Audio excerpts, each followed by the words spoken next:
ورحمۃ اللہ وبرکاتہ۔ کیسے ہو دوستو؟ امید ہے کہ آپ سب بخیر ہوں گے۔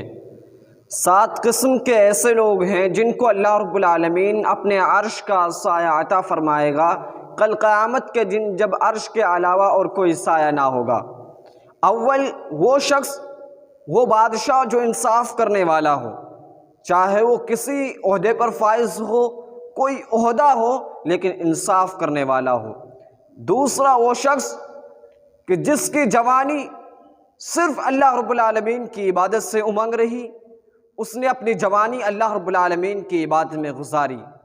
اور تیسرا وہ شخص کہ جس کا دل ہر وقت مسجد سے لگا رہتا، وہ اس انتظار میں رہتا کہ آخر نماز کا وقت کب ہوگا اور وہ نماز پڑھنے کے لیے مسجد میں آئے گا۔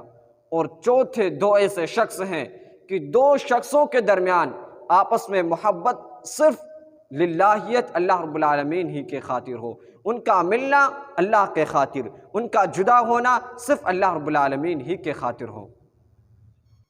پانچواں وہ شخص جس کو کسی حسین عورت نے غلط ارادے سے اپنی طرف ورغلایا، لیکن اس نے یہ کہتے ہوئے انکار کر دیا کہ میں اللہ رب العالمین سے ڈرتا ہوں۔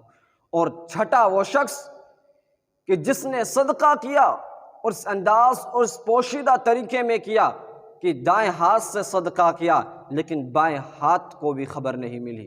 اور ساتواں وہ شخص جس کو اللہ رب العالمین اپنے عرش کا سایہ نصیب عطا کرے گا، اور وہ یہ ہے کہ جب کل قیامت کے دن جب کوئی عرش کا سایہ نہ ہوگا، لیکن اللہ رب العالمین اسے بھی عطا کرے گا اس وجہ سے کہ اس نے جوانی کے اندر جب اللہ رب العالمین کی عبادت کی، تو عبادت کرتے وقت اللہ رب العالمین سے دعا مانگتے وقت اس کی آنکھوں سے آنسو بے ساختہ جاری ہو گئے۔ تو یہ 7 قسم کے ایسے لوگ تھے جن کو اللہ رب العالمین اپنا عرش کا سایہ نصیب عطا کرے گا، اپنا عرش کے سائے میں جگہ دے گا۔